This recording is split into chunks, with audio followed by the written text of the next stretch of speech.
Dan kehadiran Allah Subhanahu wa Ta'ala atas nikmat-nikmat yang begitu banyak pada kita. Nikmat iman yang pertama, yang dengan nikmat tersebut Allah membedakan kita dengan orang-orang kafir dalam semua sisi yang sangat banyak. Salah satunya saja, yaitu tatkala kita beramal di dunia ini, Allah berikan pada kita dua kebaikan jika kita memiliki iman. Kebaikan yang pertama adalah mendapatkan balasan duniawi. Seperti jika kita minum, maka kita mendapatkan balasan duniawi, yaitu hilang dahaga. Seperti jika kita bekerja misal, maka kita mendapatkan balasan duniawi, misal ujrah atau gaji. Misal bila kita menikah, maka kita mendapatkan balasan duniawi, misalnya ketenangan dengan pasangan dan yang lainnya. Itu nikmat yang pertama. Nikmat yang kedua, jika seorang beriman itu melakukan amalan, itu mendapatkan pahala yang menjadi sebab untuk mendapatkan kenikmatan yang kekal, yaitu surganya Allah Subhanahu wa Ta'ala. Adapun orang kafir, jika dia beramal di dunia, maka dia tidak mendapatkan kecuali hanya satu hal, hanya balasan duniawi sebagai bentuk keadilan Allah Subhanahu wa Ta'ala pada mereka. Tatkala mereka bekerja, maka mereka mendapatkan gaji. Tatkala mereka menikah, maka mereka mendapatkan pasangan dan keturunan dan ketenangan juga dalam duniawinya saja, bukan ukhrawinya. Itu saja. Adapun akhiratnya, karena tidak ada iman pada orang kafir, maka mereka tidak akan mendapatkan apapun kecuali malah azabnya Allah Subhanahu wa Ta'ala. Na'udzubillah min dzalik. Makanya Allah Subhanahu wa Ta'ala berfirman, wa kana bil mu'minina rahima. Dan dia Allah Subhanahu wa Ta'ala itu maha rahim, maha pemilik kasih sayang yang tidak akan pernah memutus kasih sayangnya terhadap orang-orang yang beriman. Itu. Maka Masya Allah, dijadikannya kita di atas keimanan itu nikmat yang begitu agung. Kita bekerja, orang kafir bekerja, namun kita mendapatkan bagian dunia sebagaimana mereka mendapatkan, tapi kita mendapatkan pahala di sisi Allah kelak. Dan semuanya. Makanya saya wasiatkan kepada diri saya pribadi, kemudian para muslimah sekalian, fala tamutunna illa wa antum muslimun. Jangan sekali-kali kalian meninggal kecuali kalian dalam keadaan sebagai seorang muslim, beriman kepada Allah Subhanahu wa Ta'ala. Nah, itu yang pertama. Kemudian yang kedua, mari kita memperbanyak sholawat dan juga salam kepada baginda yang mulia Muhammad sallallahu alaihi wasallam, pada keluarganya, sahabatnya, dan seluruh kaum muslimin dan muslimat yang berpegang teguh dengan syariatnya sallallahu alaihi wasallam. Nah, kemudian yang ketiga, puji syukur saya pribadi lanjutkan kepada Allah Subhanahu wa Ta'ala bisa bertemu dengan saudara seiman, semanhaj dalam suatu ma'had yang insya Allah berkahi karena berusaha untuk menegakkan sunnah Rasulullah Sallallahu Alaihi Wasallam Ini adalah persaudaraan yang lebih kuat dibanding persaudaraan darah. Di akhirat kelak semua orang itu berlari. Yauma yafirrul mar'u min akhihi, hari di mana seseorang itu lari dari saudaranya. Wa ummihi wa abihi, bapak dan ibunya pun meninggalkan, kecuali orang-orang yang soleh, yang terikat di atas akidah yang hak, di atas manhaj yang maksum, akidah Islamiyah, manhaj salafi.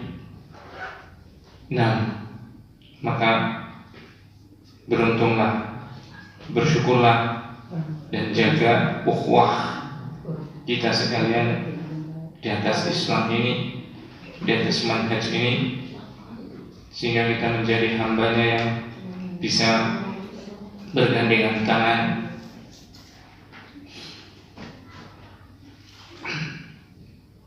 saling bekerja sama,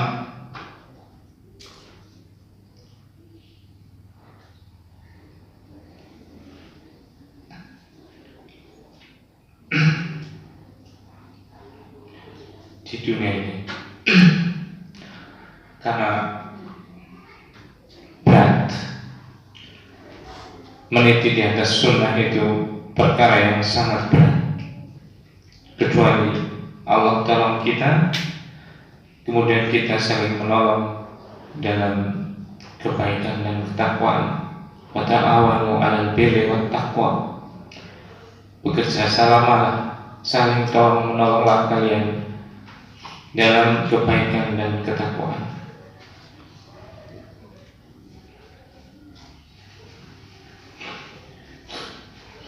Kemudian kaum muslimat rahimani wa rahimakumullah, tidak lama lagi kita akan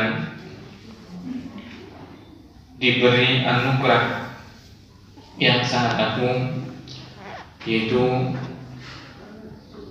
diberikan oleh Allah Subhanahu wa taala nikmat syahrul Ramadan, nikmat bulan Ramadan, yang bulan tersebut unzila fihil Quran, diturunkan Al-Quran, ada Lailatul Qadar yang lebih baik dari 1000 bulan, dan banyak lagi keutamaan-keutamaan yang lainnya. Oleh karena itu, seyogyanya kita betul-betul mempersiapkan sedari dini untuk menjumpai musim panen berkah dan rahmatnya Allah yang luar biasa pada bulan tersebut. Nah, kita sedikit belajar bersama. Tidaklah yang mengajar di sini mungkin lebih baik daripada yang duduk mendengar. Ini hanya min babi wa tawassaw bil haqqi wa tawassaw bis sabr, hanya saling mengingatkan di dalam kebenaran dan kesabaran. Nah, kita baca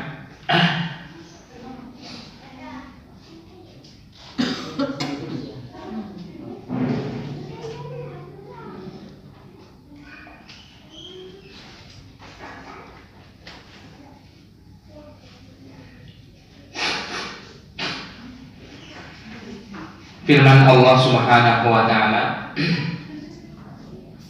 dalam surat Al-Baqarah ayat 183 sampai 185. A'udzu billahi minasyaitonir rajim. Ya ayyuhalladzina amanu kutiba 'alaikumus syiyam kama kutiba 'alal ladzina min qablikum la'allakum tattaqun. Wahai orang yang beriman, diwajibkan atas kalian berpuasa sebagaimana diwajibkan atas orang-orang sebelum kalian agar kalian bertakwa. Nah, jadi dalam ayat ini Allah Subhanahu wa taala memanggil orang-orang yang beriman. Ya ayyuhalladzina amanu. Intabihu, perhatikan. Jika Allah Subhanahu wa taala menggunakan sigoh itu uslub, metode dengan nida panggilan, baik itu panggilan secara umum kepada manusia, ya ayuhan nas misalnya, atau secara khusus yaitu orang yang beriman, ya ayyuhalladzina amanu misalnya, seperti dalam ayat ini, berarti di situ Allah Subhanahu wa taala akan membicarakan sebuah hal yang sangat penting. Makanya para ulama salafus saleh, kalau ada ayat seperti ini yang dimulai dengan panggilan, itu betul-betul pasang telinga, fokuskan perhatian, lihat dan pahami dengan seksama apa yang hendak disampaikan oleh Allah Subhanahu wa ta'ala. Allah tidak akan mungkin berfirman dengan perkara-perkara yang remeh, apalagi kalau dimulai dengan panggilan, terlebih bila dimulai dengan nama iman. Itu akan berfirman dengan perkara yang sangat penting. Ya ayyuhalladzina amanu, wahai sekalian orang-orang yang beriman, kutiba alaikumus syiyam. Nah, ini ada perkara yang sangat penting, yaitu diwajibkan atas kalian puasa. Berarti ayat 183 dari surat Al-Baqarah ini adalah mengandung perintah tentang wajibnya puasa. Apa itu puasa? Yang pertama, ini adalah takrif atau definisi puasa. Apa? Ada yang jawab? Yang pertama apa tadi? Definisi puasa. Takutnya saya semangat di sini menyampaikan, umat di situ semangat untuk apa? Tidur siang gitu ya, tidur pagi gitu ya.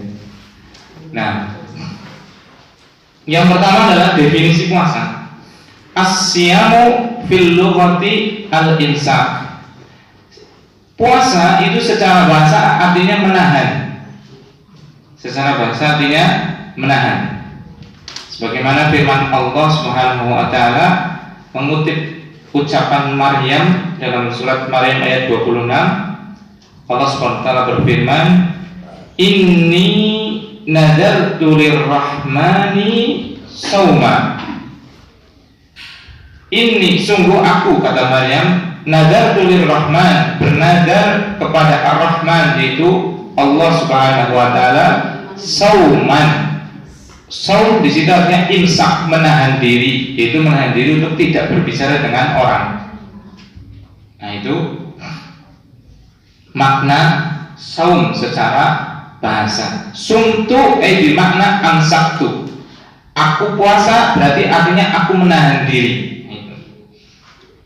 Itu secara bahasa. Kemudian secara syar'i, secara istilah syar'i, puasa itu adalah al-imsaku 'anil muftirati min tulu'il fajri ila ghurubiha ma'an niyati ta'abbudah lillah. Puasa adalah menahan diri dari pembatal-pembatal puasa dari semenjak terbitnya matahari,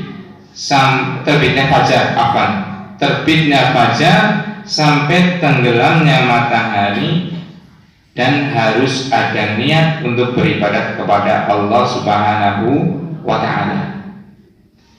Itu pengertian dari apa? Puasa. Itu menahan diri dari pembatal-pembatal puasa. Apa pembatal puasa? Akan disebutkan nanti.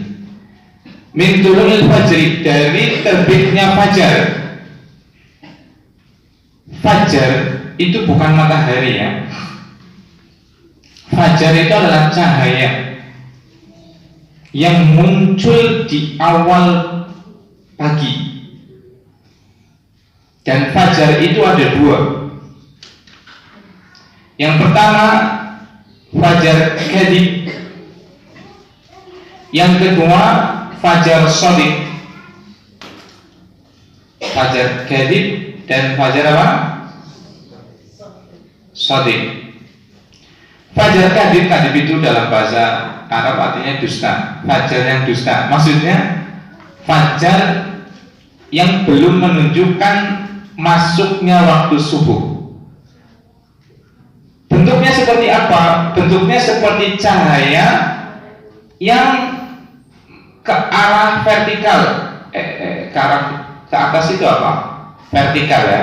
Ke arah vertikal seperti ekor serigala, jelantir seperti itu. Itu namanya fajar kadhib. Fajar kadhib itu bukan awal waktu subuh. Yang kedua adalah fajar shadiq. Fajar shadiq adalah fajar itu cahaya tadi yang horizontal. Yang horizontal berarti pemanjang ke samping. Nah, itu adalah awal waktu subuh. Jadi awal waktu subuh adalah munculnya fajar shadiq, dan itu awal puasa. Kalau kita mau puasa, itu fajar shadiq. Barakallahu fiik. Nah, kita nggak bisa lihat kalau di sini ya, karena pandangan kita itu terbentur dengan mungkin gedung atau yang lainnya gitu ya. Kalau mau lihat itu di tempat yang pandangan kita itu tidak ada pembatasnya, misalnya di pantai atau dari gunung atau dari padang pasir dan yang lainnya nanti kelihatan. Nah, kalau kita nggak lihat ya sudah, ikutin aja apa yang disiarkan di radio atau di televisi, itu apa-apa, atau jadwal yang sudah ditetapkan. Ila ghurubi syamsi, sampai tenggelamnya matahari, itu awal waktu maghrib. Ma'an niat, dan harus ada niat, karena niat itu adalah untuk membedakan antara sebuah kebiasaan dan ibadah. Salah satu fungsi niat. Misalnya ada orang nggak makan, kenapa nggak makan Saya BB-nya sudah 75 gitu kan. Nah terus ya diet gitu kan. Berarti niat dia nggak makan, nggak minum seperti itu bukan ta'abbud, bukan beribadah, tapi untuk diet, mengurangi berat badan misalnya seperti itu. Maka ini bukan puasa secara syar'i. Jadi harus niat itu untuk membedakan antara itu ibadah atau itu adalah adat, kebiasaan. Fungsi niat yang pertama. Fungsi niat yang kedua adalah membedakan ibadah yang fardu dengan yang sunnah. Misalnya kita niat puasa Ramadan, berarti di situ menunjukkan barakallahu fiik, kita niat surat puasa wajib, bukan puasa sunnah. Nah itu pengertian dari puasa, yaitu menahan diri dari pembatal-pembatal puasa yang diawali dari terbitnya fajar sampai dengan tenggelamnya matahari dengan ada niat untuk beribadah kepada Allah Subhanahu wa ta'ala. Nah, kemudian kutiba alaikumusiyam kama kutiba alal ladzina min qablikum la'allakum tattaqun. Sebagaimana telah diwajibkan bagi orang-orang sebelum kalian agar kalian bertakwa. Jadi ini masalah akidah. Agama yang di sisi Allah Subhanahu wa ta'ala itu hanya satu. Tidak ada agama yang lain. Allah Subhanahu wa ta'ala menetapkan inna dina indallahil Islam. Sungguh agama yang ada di sisi Allah Subhanahu wa taala hanya satu, yaitu Islam. Loh, kan Nabi Isa Nasrani Ustaz, Nabi Musa Yahudi Ustaz. Tidak, mereka itu adalah Islam semuanya, bahkan Nabi Ibrahim dan yang lainnya semuanya adalah Islam.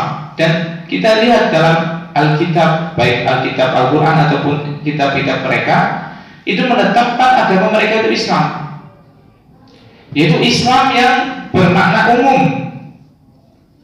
Apa itu Islam bermakna umum?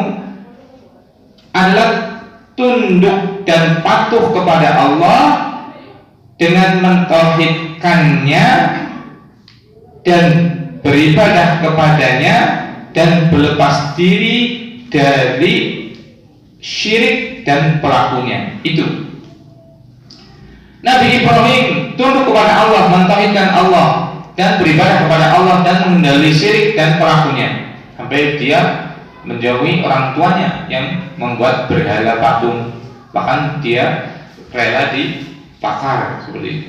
Dan seluruhnya kita nggak terlalu bahas terlalu dalam. Cuma ada cumanya, ibadahnya, syariatnya, tata caranya itu ada sedikit perbedaan.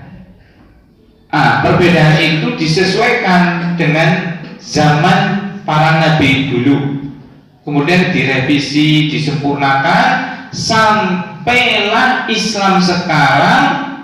Agamanya, kata Allah Subhanahu wa taala, sudah al-yauma akmaltu lakum dinakum. Hari ini telah aku sempurnakan untuk kalian agama kalian. Itu berarti sekarang agama Islam yang berupa ketundukan kepada Allah dengan mentauhidkan dan beribadah kepadanya serta menjauhkan syirik dan pelakunya, itu cara-caranya dulu itu berbeda antara satu nabi dengan nabi yang lain.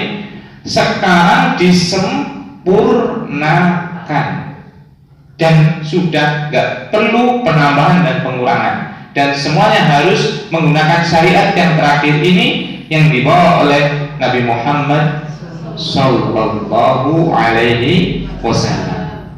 Nah, dalam syariatnya tadi, dalam tata cara beribadahnya tadi, dalam ibadahnya tadi, ada ibadah-ibadah yang pokok.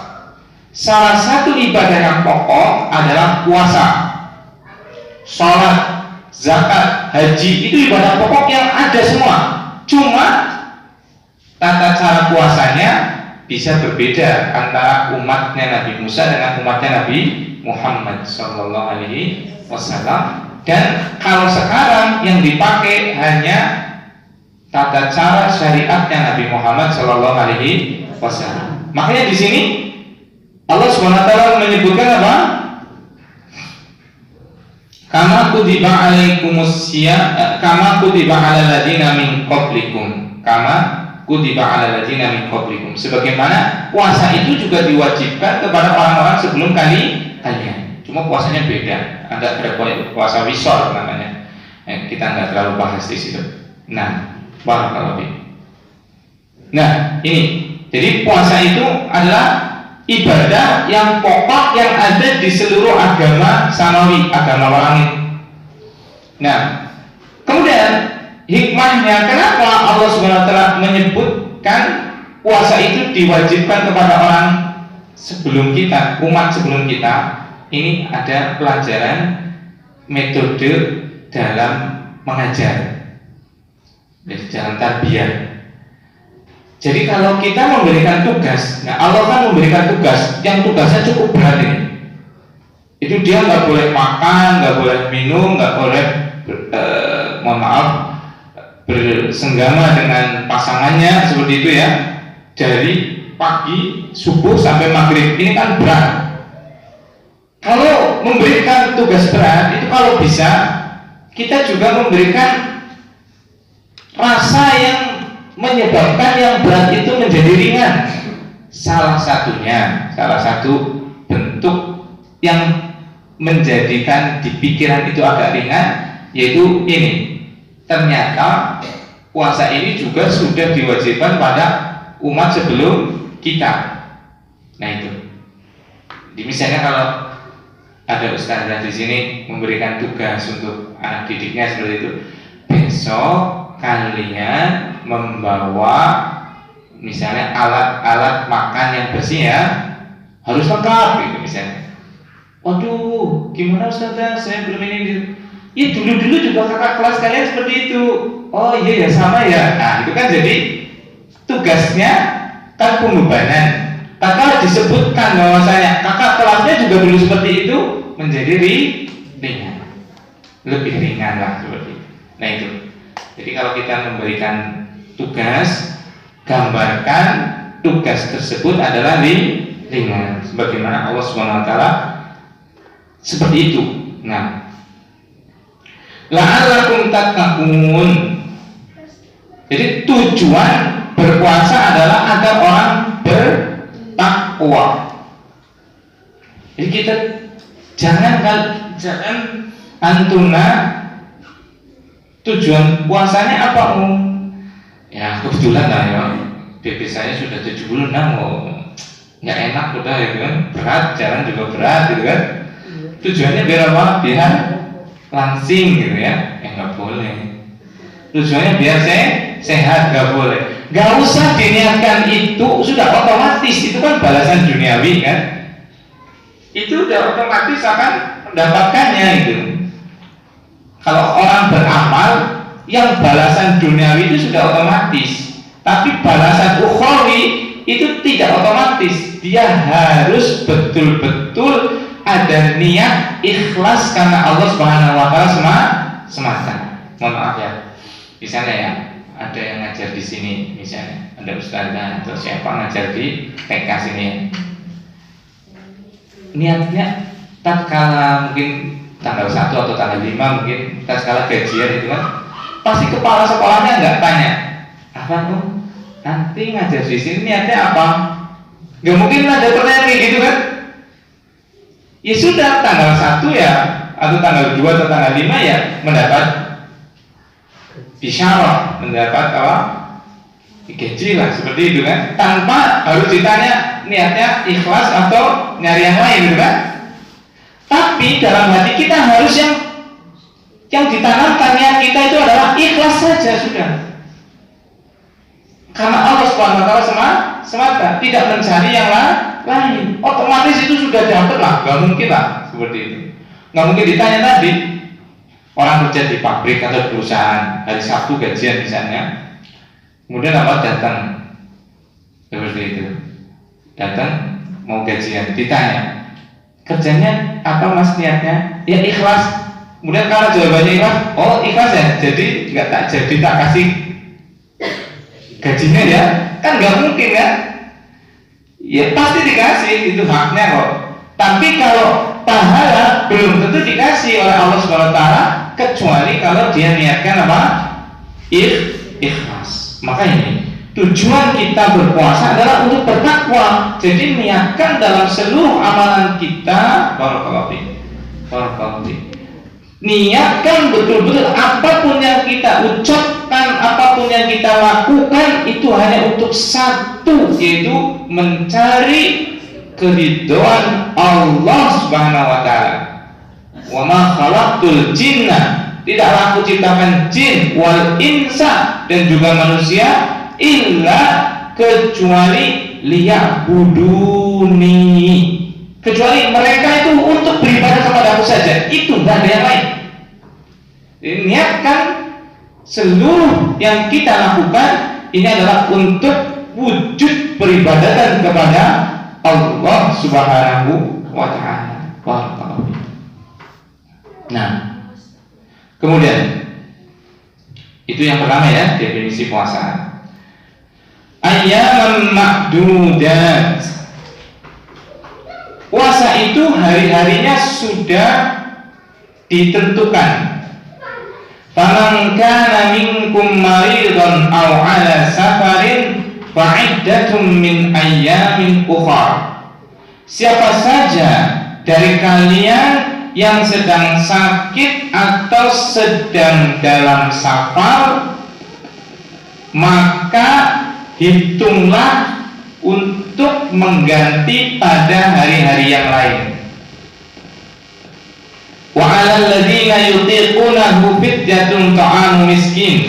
Dan bagi orang yang berat ada uzur untuk melakukan puasa, maka baginya memberi fidyah, yaitu memberikan makan bagi orang miskin. Faman tatawwa'a khairan, barang siapa yang dia menambahkannya, maka itu lebih baik baginya. Fahuwa khairul lahu, dan itu lebih baik baginya. Ini kok bunyi ya?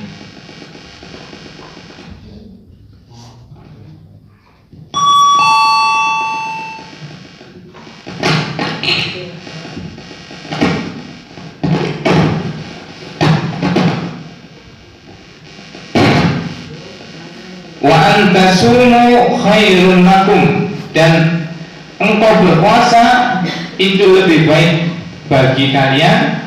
In kuntum ta'lamun, jika kalian mengetahui. Yang kedua, ini sejarah puasa.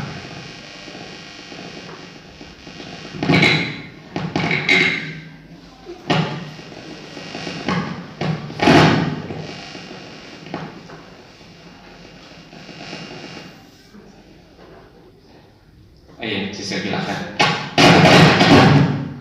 Yang kedua, sejarah puasa.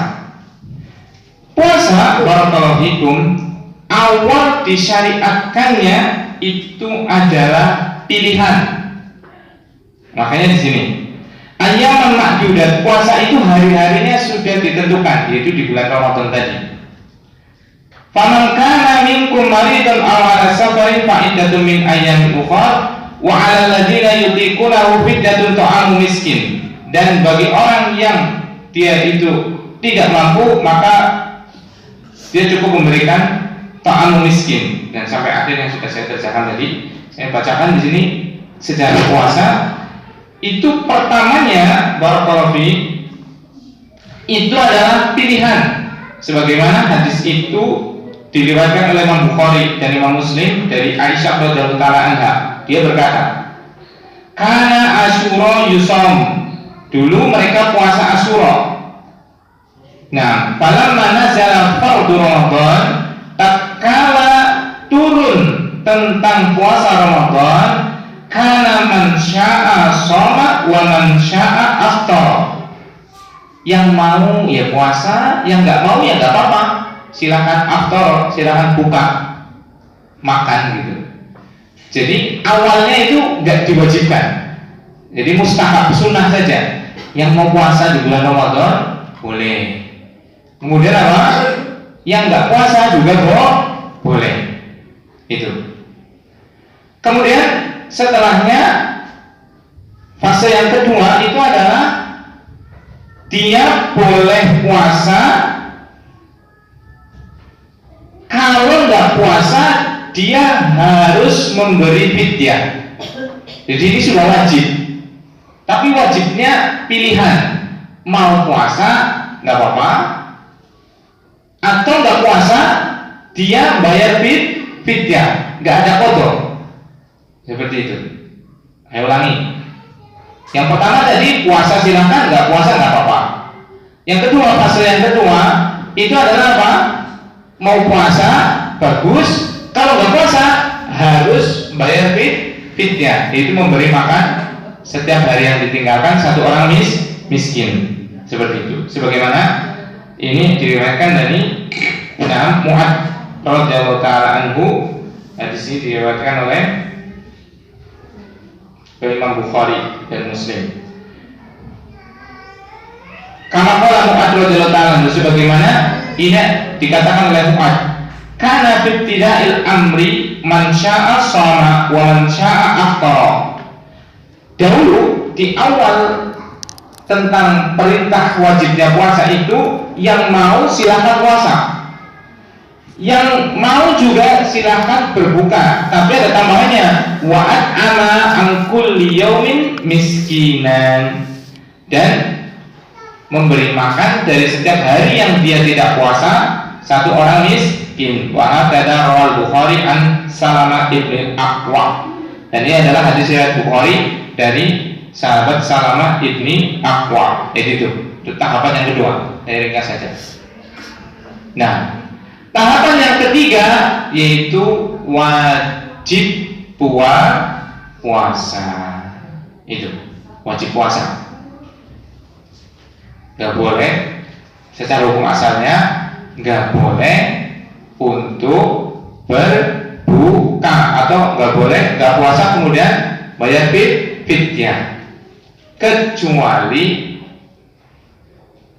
yang disebutkan dalam ayat ini, wa 'alal ladzina yutiqunahu fidyatun ta'amu miskin, dan bagi orang yang dia itu berat untuk berpuasa maka boleh dia bayar fidyah, satu kali makan orang miskin. Nah, itu bagi orang yang kaburosinuhu, yang usianya sudah sepuh, atau marid layurja syifa'uhu, atau orang yang sakit yang kemungkinan sembuhnya itu hampir susah lah, seperti itu. Nah, jadi itu ya, itu sejarah puasa yang kedua. Sejarah puasa yaitu apa? Pertama, ada 3 fase ya, ada 3 fase. Yang pertama adalah pilihan, mau puasa silakan, nggak puasa juga nggak apa-apa. Yang kedua, wajib tapi milih. Yang pilihannya puasa. Pilihan keduanya nggak puasa tapi wajib bayar fidyah. Nah, yang ketiga maka sudah wajib puasa. Seperti itu. Nah, nggak boleh bayar fidyah kecuali bagi orang yang sudah nggak mampu untuk puasa, seperti orang sepuh atau orang yang sakit yang tidak bisa, yang tidak diharapkan kesembuhannya. Nah, kemudian ayat yang ke-185, Syahrul Ramadan alladzi unzila fihi al-Qur'an hudan lin-nasi wa bayyinatin minal huda wal furqan. Syahrul Ramadan, bulan Ramadan adalah bulan yang diturunkan padanya Al-Qur'an, yang merupakan petunjuk bagi manusia dan menjelaskan minal huda wal furqan, dari petunjuk dan pembeda antara yang hak dan yang batil. Nah, jadi yang ketiga ini adalah poin tentang fadilah puasa atau fadilah Ramadan. Fadilah berpuasa di bulan Ramadan. Yang pertama tadi apa? Definisi puasa. Yang kedua, fase tingkatan dalam berpuasa, gitu ya. Dan itu ada tadarus bertahap ya. Makanya segala sesuatu itu ada tahapannya ya. Jadi jangan kita mau instan, Allah saja mengajarkan kepada kita untuk bertahap. Nah, yang ketiga adalah fadilah puasa Ramadan. Yang pertama, bulan Ramadan atau fadilah bulan Ramadan, diberi itu nggak apa-apa. Karena kalau di fadilah puasa Ramadan nanti lebih banyak lagi yang nggak apa-apa ya. Yang pertama, bulan Ramadan itu adalah bulan yang diturunkan padanya Al-Quran. Nah, bulan yang diturunkan padanya Al-Quran, sebagaimana firman-Nya tadi, Syahrul Ramadan alladzi unzila fihi al-Quran. Bulan Ramadan adalah bulan yang diturunkannya Al-Quran. Itu yang pertama.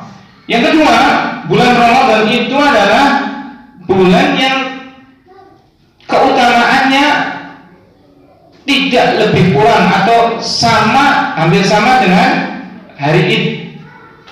Itu Idul Adha dan Idul Fitri. Kata Rasulullah SAW dalam hadis yang diriwayatkan oleh Bukhari, beliau bersabda, "Syahrani la yanqusani syahra Idin." 2 bulan yang tidak kurang keutamaannya dengan bulan Id, dengan hari raya, adalah Ramadan wa Dzulhijjah, dan Ramadan dan Dzulhijjah. Jadi keutamaannya seperti hari Id. Yang ketiga, keutamaan bulan Ramadan. dibukanya pintu-pintu surga dan ditutupnya pintu-pintu neraka serta dibelenggunya para setan. Idza dakhala syahrul Ramadan, kalau sudah masuk bulan Ramadan, futihat abwabul jannah, dibukakan pintu-pintu surga, wa ghuliqat abwabu jahannam, dan ditutup pintu-pintu neraka, wa sulsilatis syayatin, dan setan-setan itu dibelenggu. Masya Allah. Makanya kita lihat barakallahu di bulan Ramadan itu Masya Allah mudah sekali kita beramal soleh. Yang sehari mungkin jarang kita baca Al-Quran, atau baca Al-Quran cuma satu wajah gitu ya, itu bulan Ramadan bisa ada yang 10 juz, ada yang 7 juz, ada yang sejuz seperti itu mudah ya, karena ini setan-setan itu dibelenggu. Nah, itu yang ketiga. Yang keberapa? 3 ya. Yang keempat, puasa Ramadan itu menghapus dosa yang telah berlalu. Man shoma Ramadhana imanan wa ihtisaban ghufira lahu ma taqaddama min dzambi. Siapa saja yang puasa di bulan Ramadan, maka diampuni dosa-dosanya yang telah berlalu. Masya Allah. Itu. Kemudian yang kelima, bahwasanya di bulan Ramadan itu ada Lailatul Qadar, yang mana Allah Subhanahu wa taala menyebutkan apa? Lailatul Qadri khairum min alfi syahrin. Bulan Ramadan itu ada Lailatul Qadar yang dia lebih bagus, lebih baik dari 1000 bulan. Bayangkan, ya Allah, ya Allah. Masya Allah. Ini keutamaan dan kasih sayang Allah Subhanahu wa taala kepada umatnya Rasulullah SAW, dan tidak diberikan kepada yang lain. Keutamaan yang luar biasa. Allah menetapkan usianya umat Rasulullah SAW itu tidak sepanjang dengan usia umat terlebih dahulu, umat terdahulu. Ada nabi yang usianya sampai 900-an tahun. Sementara umur umatnya Rasulullah SAW itu hanya sekitar ya kurang lebihnya 60 atau 70. Ada yang kurang, ada yang lebih, tapi ya nggak banyak lah. Kalau rata-ratanya ya 60-70. Tapi barakallahu fikum, walaupun usia mereka pendek, mereka itu diberi satu kesempatan dalam 1 tahun untuk bisa beramal yang nilainya lebih baik dari 1000 bulan. Masya Allah. Alhamdulillah. Puji Allah dengan nikmat yang agung ini umahan. Barakallahu fikum. Masya Allah. 1000 bulan itu hampir 84 tahun. Kalau jenengan menjumpai 10 kali, itu jenengan memiliki keutamaan ibadah seolah-olah 840 tahun. Kalau menjumpai 20 kali, berarti jenengan seolah-olah menjumpai beramal seperti 1600-an tahun. Masya Allah. Lebih daripada umat-umat terdahulu. Kalau kita diberi usia misalnya 80 tahun, kita mendapatkan 60 kali, itu 60 kali 80, hampir 5000 tahun. Masya Allah.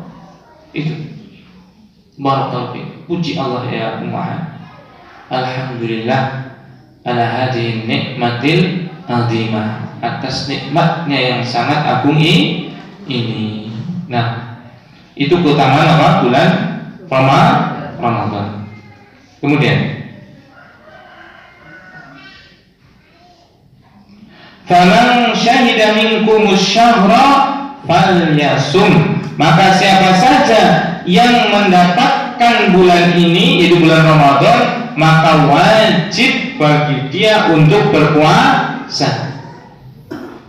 Jadi wajib bagi seorang muslim untuk berpuasa. Nih, yang keempat berarti sekarang ya. Yang keempat adalah syarat wajibnya puasa. Syarat wajibnya apa? Puasa. Yang pertama, dia itu adalah muslim. Yang kedua adalah balik. Balik itu sudah dewasa ya. Kalau perempuan bisa ditandai dengan menstruasi atau haid. Kalau laki-laki bisa ditandai dengan misalnya ihtilam, mimpi basah. Nah, muslim, berislam, balik. Kemudian kalau pada wanita ditambahkan at-taharatu minal haidi wan nifas. Dia suci dari haid dan nifas. Berarti tidak lagi haid, tidak lagi nifas. Jadi kalau lagi haid, walaupun dia sudah balik, maka nggak boleh bagi dia puasa, haram baginya puasa, nggak boleh. Dan tidak juga lagi nifas. Yang keempat adalah niat. Itu syarat wajibnya puasa. Jadi harus muslim, sudah balik, kemudian apa? Haid, suci dari haid dan nifas, kemudian apa? Niat. Nah, kalau syarat sahnya itu nggak mesti balik. Yang penting mumayyiz. Maksudnya puasa itu sah bagi hamba dengan kalau sudah mumayyiz. Misalnya ya, anak usia 8 tahun, dia belum balik kan? Wajib nggak bagi dia puasa? Tidak. Tapi kalau dia puasa sah atau tidak? Sah, karena dia sudah mumayyiz seperti itu. Nah, itu yang keempat, yaitu syarat wajibnya puasa. Wa man kana maridun aw ala safarin fa iddatun min ayyamin ukhra. Siapa saja yang sedang sakit atau sedang safar, maka dia mengganti di hari-hari yang lain. Nah, ini yang kelima, itu adalah al-muftiruna anisyam, orang-orang yang boleh berbuka puasa. Orang-orang yang boleh berbuka puasa, maksudnya orang-orang yang boleh tidak puasa. Yang pertama adalah orang yang apa? Marid, orang yang sakit. Jadi nggak wajib puasa orang yang sakit. Nggak apa-apa nggak puasa. Yang kedua adalah orang yang safar, orang yang sedang bepergian. Nah, bepergian misalnya kalau mau kemana Ustaz? Saya mau safar. Dari mana sih? Dari Aji Barang ke Karanglewas misalnya. Apa itu sudah safar? Itu belum. Ya. Kok jenengan makan sih? Saya kan safar ya. Memang safar dari mana? Mau kemana gitu misalnya?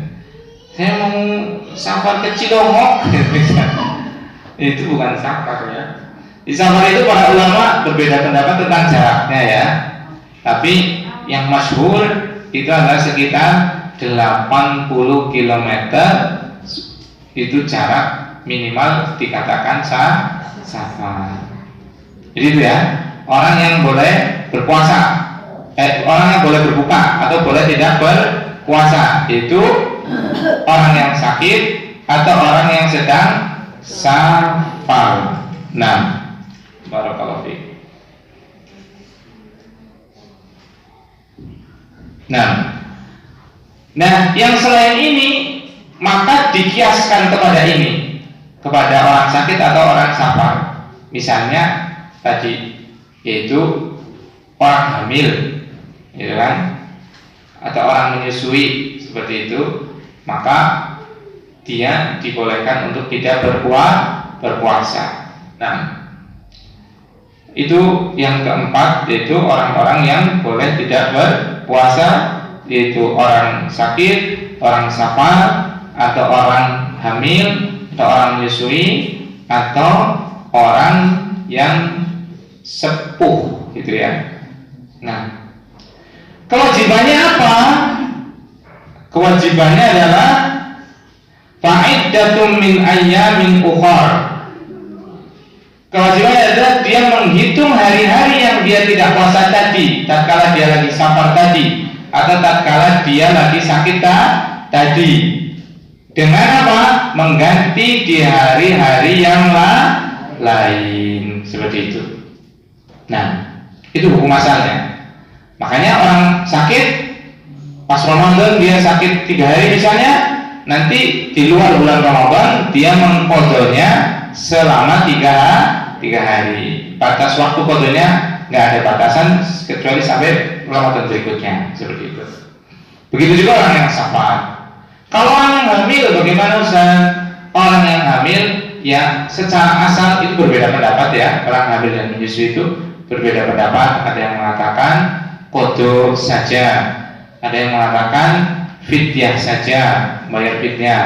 Ada yang mengatakan qadho dan fidyah. Namun barakallahu fikum, yang lebih kuat adalah wallahu ta'ala. Kalau dengan beda juga nggak apa-apa, karena ini perbedaannya itu antar ulama bahkan antar sahabat ya.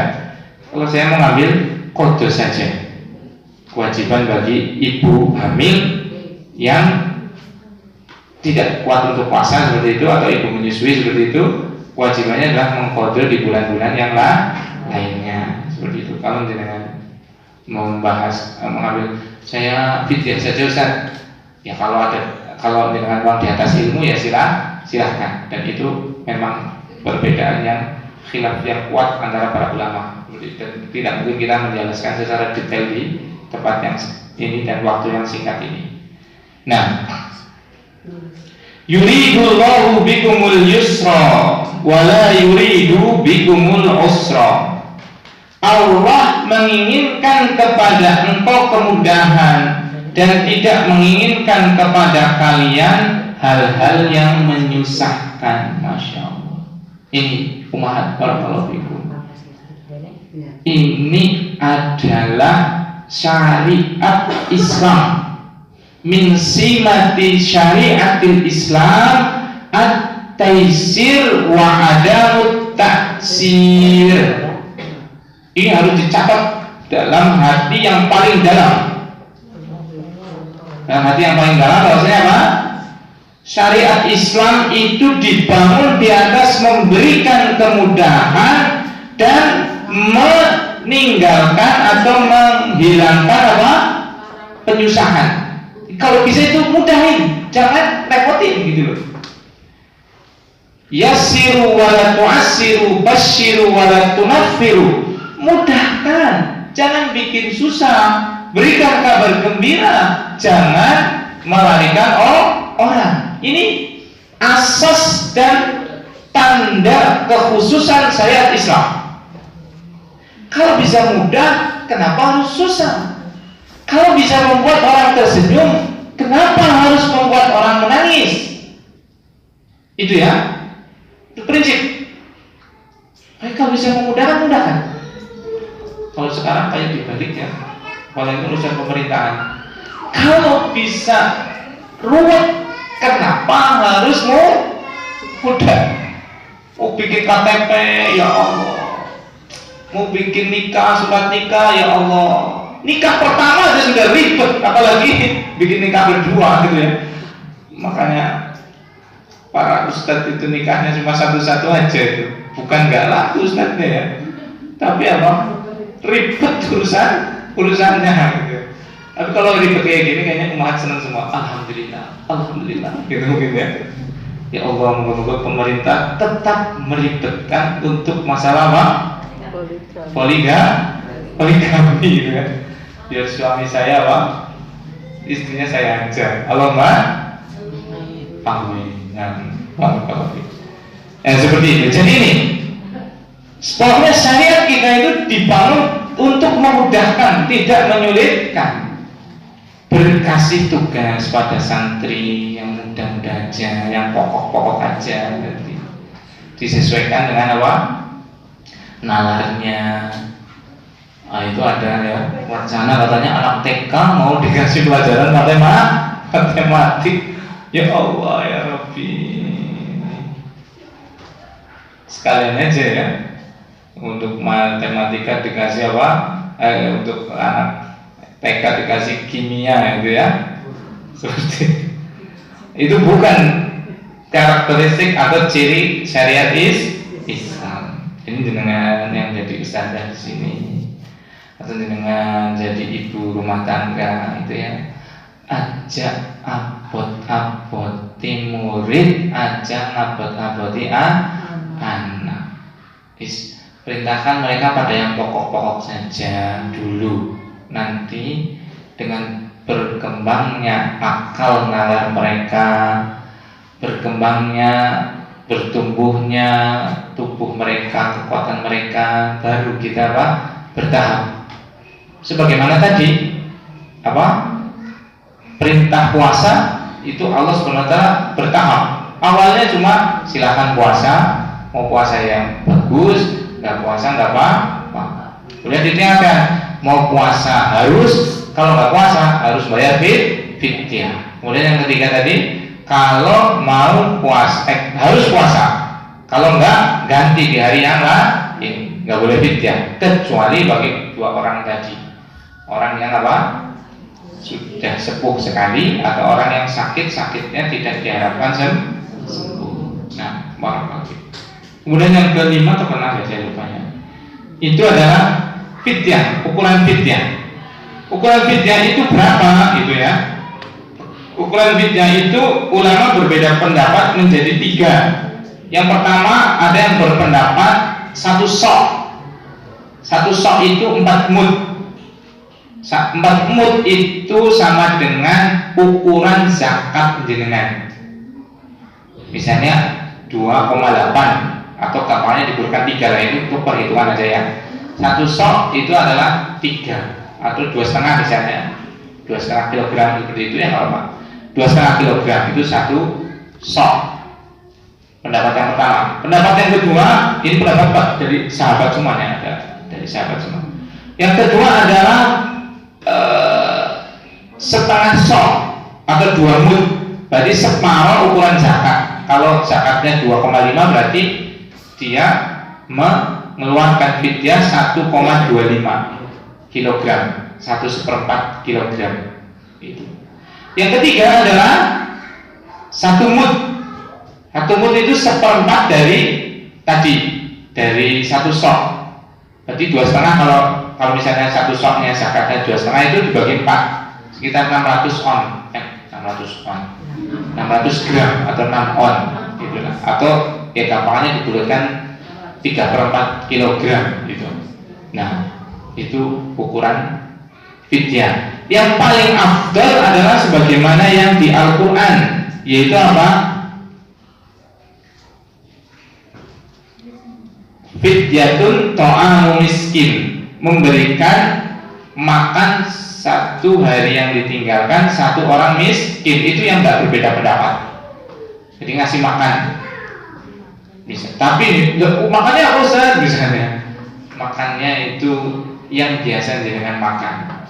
Misalnya dengan biasa, saya makan biasa sama kambing guling Ustaz 1 gitu kan. Ya memberi makannya ya kambing guling gitu. Jangan biasa makan pakai kambing guling, pas ngasih fidyah pakai gesek guling gitu ya, terisi dibakar gitu kan. Kalau tinggirangan bancet, tinggirangan bancet kangkung gitu ya. Jangan kangkung rongler, kalau teri bilang teri telu itu nggak boleh. Nah, itu barakallahu fikum, itu tentang fidyah. Nah, walitukmilul iddata walitukabbiru yuridullah. Nah, walitukmilul iddata walitukabbirullaha ala ma hadakum wa la'allakum tashkurun. Hendaknya mereka menyempurnakan bilangannya. Puasa itu yang sempurna, seperti itu ya. Jadi kalau anak yang belum wajib tadi makan apa-apa nggak sempurna, untuk latihan seperti itu ya. Walitukabbirullaha ala ma hadakum wa la'allakum tashkurun, agar kalian mengagungkan Allah SWT terhadap apa yang Allah SWT telah berikan petunjuk pada kalian, wala'allakum tashkurun, agar kalian bisa bersyukur. Nah, itu tentang puasa. Jadi ini udah 10.16. Saya tanya dulu, masih dilanjut atau sudah? Ribut? Masih dilanjut atau sudah? Kan ada 3, kalau dilihat itu ya, ada 3 asatidah. Mungkin terserah ya, mau dilanjutkan atau disudahi juga tidak mengapa.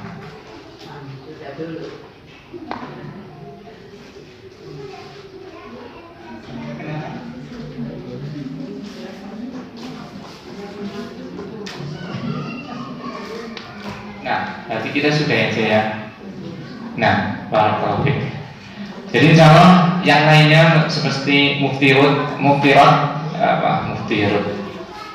itu pembatal puasa, seperti itu bisa dilengkapi oleh asatidah yang lain yang lebih berilmu dari anak, seperti itu. Insyaallah beliau bisa menyampaikan lebih lugas dan lebih baik. Mohon maaf kalau ada tutur kata yang kurang berkenan. Semoga Allah menjadikan ini sebagai timbangan kebaikan kita di dunia dan di akhirat. Tidak ada pertanyaan kan ya? Insyaallah ada ya. Nah tadi berdoa kafaratul majlis. Subhanakallahumma wa bihamdika asyhadu an la ilaha illa anta astaghfiruka wa atubu ilaik. Assalamualaikum warahmatullahi wabarakatuh.